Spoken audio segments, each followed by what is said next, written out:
Hello दोस्तों, मैं आपका दोस्त गजेंद्र फिर से लेकर आया हूँ आज एक बेहतरीन वीडियो। आज दोस्तों हम बात करेंगे हिंदी के बारे में। हिंदी शब्द की उत्पत्ति और भाषा, वर्ण, ध्वनि, शब्द इत्यादि शब्दों के बारे में, लिपि, इनके बारे में आज हम हिंदी की जानकारी प्राप्त करेंगे। तो देखो दोस्तों, आज मैं लेकर आया हूँ हिंदी की वीडियो।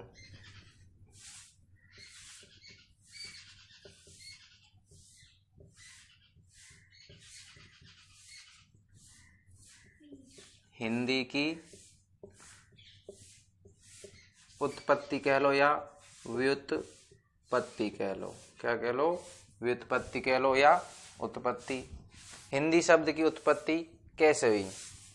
देखो दोस्तों, जैसा कि आपको पता होगा, हिंदी शब्द किस भाषा का है? फारसी भाषा का शब्द है। क्योंकि फारसी भाषा में से को क्या बोला जाता है। फारसी भाषा में से को है बोला जाता है। उसी प्रकार फारसी भाषा में ध को क्या बोला जाता है? दे। से को क्या बोला जाता है? और फारसी भाषा में ध को दे बोला जाता है।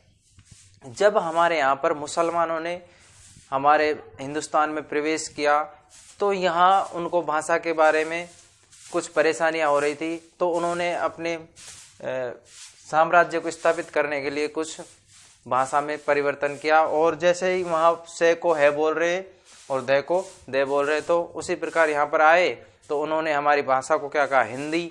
यहाँ के लोगों को क्या कहा? हिंदू। अपने जो यहाँ पर जैसे हिंदुस्तान, हिंदू, हिंदी, हिंद, इन सभी को क्या कहते? जैसे मान लो हिंदी, हिंदुस्तान,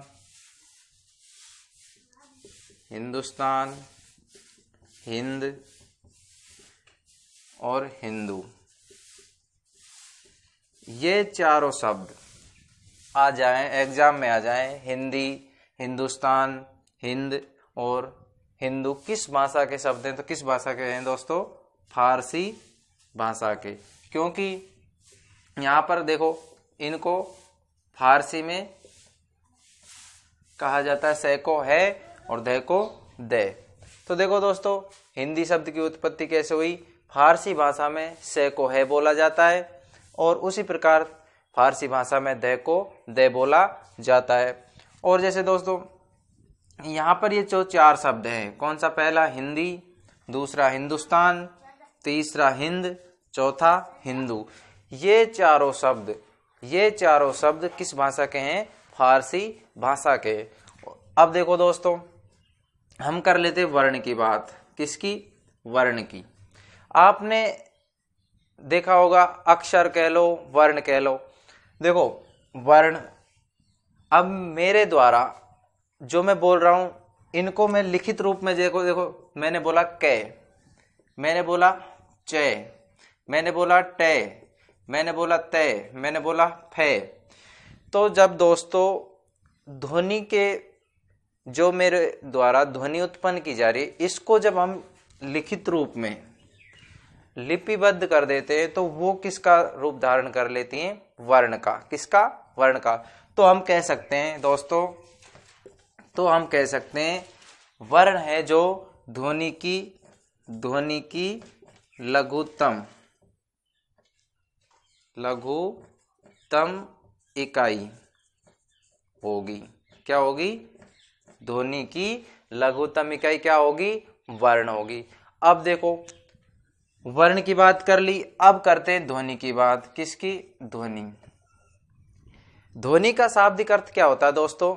जैसे मैं बोल रहा हूं तो ध्वनि का शाब्दिक अर्थ होता है आवाज। मेरे द्वारा ध्वनि उत्पन्न की जा रही है तो इसको क्या कह रहे हैं? मैं आवाज ही तो कर रहा हूं। तो उसी प्रकार देखो दोस्तों, ध्वनि को कह सकते हैं शाब्दिक अर्थ इसका आवाज। क्या होगा? आवाज।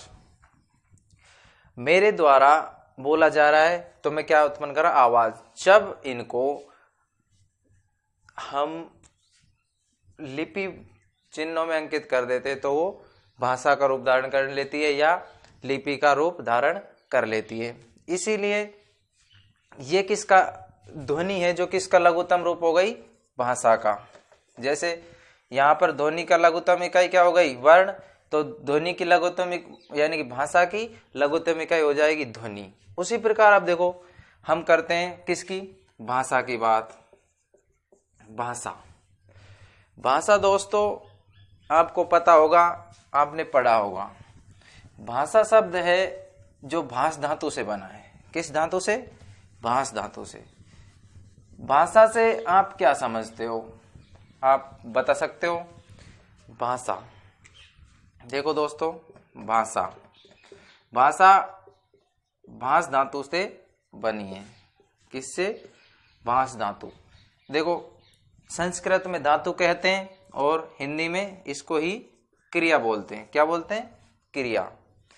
भाषा भाष धातु से बनी है जिसका अर्थ होता है बोलना। क्या, बोलना। भाषा का हम शाब्दिक अर्थ ऐसे समझ सकते हैं, इसकी परिभाषा को इस प्रकार से समझ सकते हैं, व्यक्ति के द्वारा अपने भावों और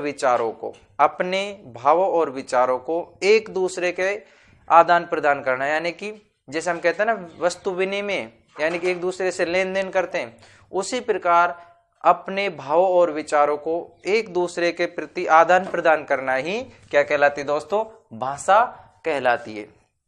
देखो दोस्तों, भाषा का शाब्दिक अर्थ हुआ बोलना। किस धातु से बनी है, भाष धातु से। संस्कृत में धातु बोलते हैं, हिंदी में क्रिया बोलते हैं।